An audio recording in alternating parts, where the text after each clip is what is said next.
Kami dari kelompok 6 akan mempresentasikan tentang pasar modal. Nah, yang pertama ada pengertian dari pasar modal.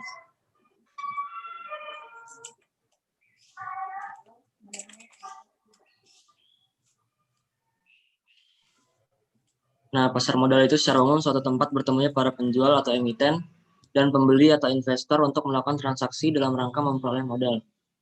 Penjual merupakan perusahaan yang membentuk modal atau emiten, sedangkan pembeli atau investor pihak yang ingin membeli modal di perusahaan yang menurut mereka menguntungkan.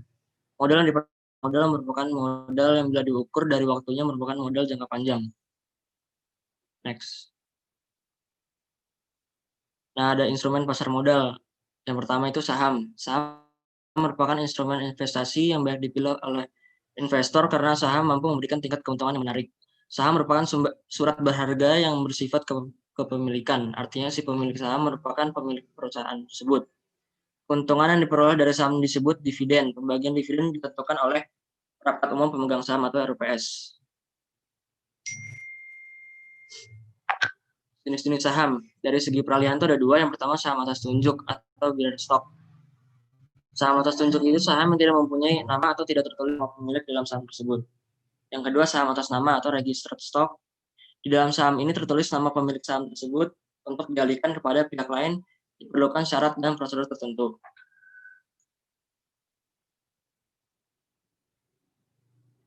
Kalau dari segi tagih, saham biasa, ada saham biasa sama saham preferen. Kalau saham biasa itu hak untuk memperoleh dividen akan didahulukan kepada saham preferen. Kalau saham preferen itu saham yang memperoleh hak utama dalam dividen dan harta apabila pada saat perusahaan dilikuidasi.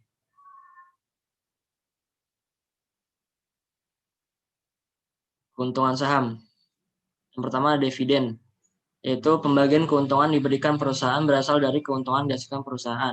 Dividen diberikan setelah mendapat persetujuan dari pemegang saham dalam RPS. Jika seorang pemodal ingin mendapatkan dividen, maka pemodal tersebut harus memegang saham tersebut dalam kurun waktu yang relatif lama, yaitu hingga kepemilikan saham tersebut berada dalam periode di mana diakui sebagai pemegang saham yang berhak mendapatkan dividen. Yang kedua ada capital gain, merupakan selisih antara harga beli dan harga jual. Capital gain terbentuk dengan adanya aktivitas perdagangan saham di pasar sekunder. Misalnya investor membeli saham ABC dengan harga per saham 3.000, kemudian menjualnya dengan harga 3.500 per saham, yang berarti pemodal tersebut mendapatkan capital gain sebesar Rp500 untuk setiap saham yang dijualnya.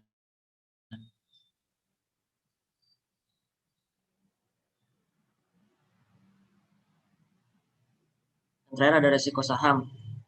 Pertama, capital loss, merupakan kebalikan dari capital gain, yaitu suatu kondisi di mana investor menjual saham lebih rendah dari harga beli.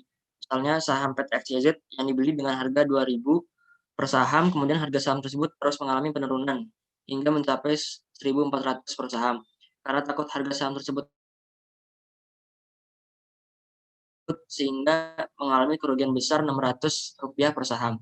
Yang kedua ada resiko likuidasi, yaitu perusahaan yang sahamnya dimiliki dinyatakan bangkrut oleh pengadilan atau perusahaan yang tersebut dibubarkan. Dalam hal ini, hak klaim dari pemegang saham mendapat prioritas terakhir setelah seluruh kewajiban perusahaan dapat dilunasi dari hasil penjualan kekayaan perusahaan. Jika masih terdapat sisa dari hasil penjualan kekayaan perusahaan tersebut, maka sisa tersebut dibagi secara proporsional kepada seluruh pemegang saham.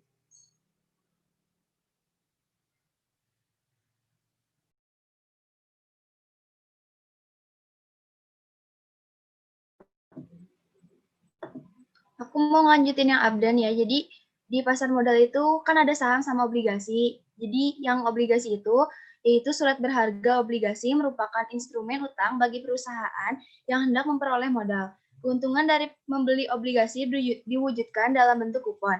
Obligasi tidak mempunyai hak terhadap manajemen dan kekayaan perusahaan. Obligasi dimasukkan dalam modal asing atau utang jangka panjang. Utang ini akan dilunasi apabila telah sampai waktunya.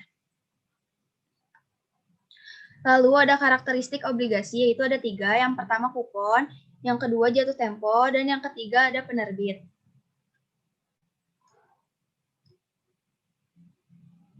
Yang pertama kupon, yaitu nilai bunga yang diterima pemegang obligasi secara berkala, atau kelaziman pembayaran kupon obligasi adalah setiap 3 atau 6 bulanan. Kupon obligasi dinyatakan dalam annual persentase.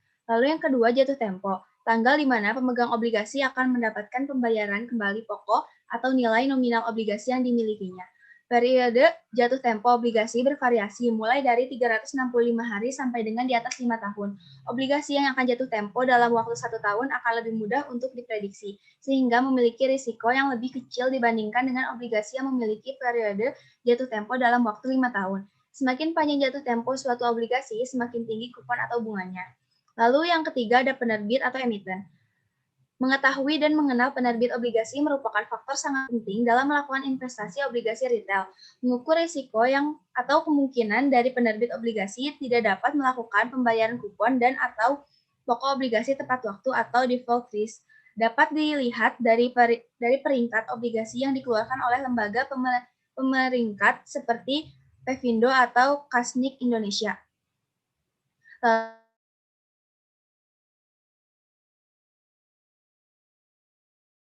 Pertama, obligasi atas unjuk. Obligasi ini tidak memiliki nama dan mudah dialihkan kepada pihak lain. Yang kedua, obligasi atas nama. Obligasi yang memiliki nama pemilik. Lalu ditinjau dari segi jaminan yang diberikan atau hak klaim. Ada dua juga. Yang pertama, obligasi dengan jaminan. Obligasi yang dijamin dengan jaminan tertentu, contohnya obligasi dengan garansi, obligasi dengan jaminan harta, obligasi dengan jaminan efek, dan obligasi dengan jaminan peralatan. Lalu yang kedua, ada obligasi tanpa jaminan, yaitu obligasi yang diberikan hanya berbentuk kepercayaan, misalnya debenture bonds, yaitu obligasi yang diterbitkan pemerintah. Lalu dari segi cara penetapan dan pembayaran bunga ada tiga, yaitu obligasi dengan bunga tetap, yaitu obligasi dengan bunga tidak tetap, dan obligasi tanpa bunga. Dari segi penerbit ada dua, yaitu obligasi oleh pemerintah dan oleh swasta. Dari segi jatuh tempo ada tiga, yaitu jangka pendek, jangka menengah, dan jangka panjang. Waktunya yang jangka pendek itu tidak lebih dari setahun, yang menengah itu antara 1-5 tahun, dan jangka panjang itu lebih dari 5 tahun. Pemain pasar modal ada emiten. Yang pertama, perusahaan yang akan melakukan penjualan surat-surat berharga atau melakukan emisi di bursa. Yang kedua ada investor, pemodal yang akan membeli atau menanamkan modalnya di perusahaan yang melakukan emisi. Yang ketiga, lembaga penunjang, yaitu ada penjamin emisi, lembaga yang menjamin terjualnya saham dan obligasi, lalu ada perantara perdagangan efek atau broker, yaitu menjadi perantara dalam jual beli, perantara antar penjual sama emiten, dan pembeli atau sama investor. Lalu ada lembaga penunjang. Yang pertama, perdagangan efek atau dealer, berfungsi sebagai pedagang dalam jual beli efek dan sebagai perantara dalam jual beli efek. Yang kedua, perusahaan surat berharga, yaitu perusahaan yang mengkhususkan dalam bidang perdagangan surat-surat berharga dan tercatat di bursa efek. Lalu yang ketiga, kantor administrasi efek, kantor yang membantu para emiten maupun investor dalam jangka memperlancar administrasinya. Lalu ada lembaga penunjang, yaitu yang pertama ada wali amanat, mewakili pihak investor dalam hal obligasi. Yang kedua ada perusahaan pengelola dana, yaitu perusahaan yang mengelola surat-surat berharga yang akan menguntungkan sesuai investor. Perusahaan ini memiliki dua unit dalam mengelola dana, yaitu sebagai pengelola dana dan penyimpan dana. Lalu ada penanggung atau guarantor, yaitu lembaga penengah antara pemberi kepercayaan dengan si penerima kepercayaan. Lalu akan dilanjutkan oleh Amelia. Selanjutnya, lembaga yang terlibat dalam obligasi. Lembaga ini dibagi dua menjadi lembaga pemerintah dan lembaga swasta. Lembaga pemerintah ada Badan Pelaksanaan Pasar Modal atau BAPEPAM. Selanjutnya ada Badan Koordinasi Penanaman Modal atau BKPM, ada Departemen Teknis, dan terakhir ada Departemen Kehakiman. Selanjutnya di lembaga swasta ada notaris, akuntan publik, konsultan hukum, penilai, dan konsultan efek. Next.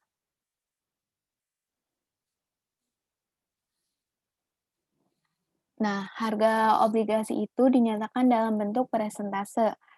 Ada 3 kemungkinan harga pasar dari obligasi yang ditawarkan, yaitu ada par atau nilai pari, yang dimana harga obligasi sama dengan nilai nominal. Yang kedua ada at premium atau dengan premi, harga obligasi lebih besar dari nilai nominal. Dan yang terakhir ada diskon, harga obligasi lebih kecil dari nilai nominal. Next.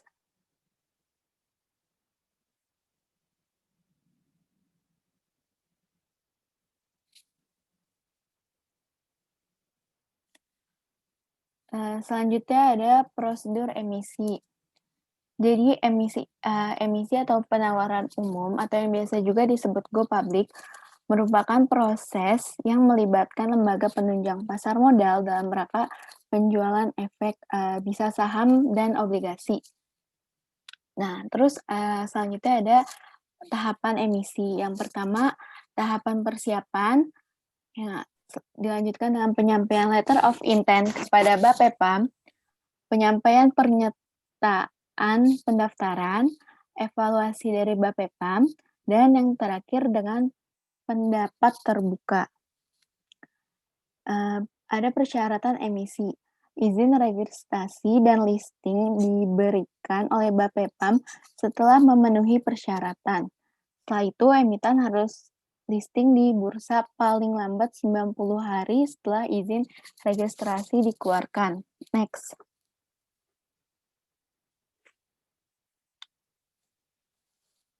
Selanjutnya ada pasar perdana. Penawaran efek setelah pemberian izin emisi sampai dengan pencatatan di bursa. Nah, ini tuh tempat pertama kalinya efek-efek diperdagangkan.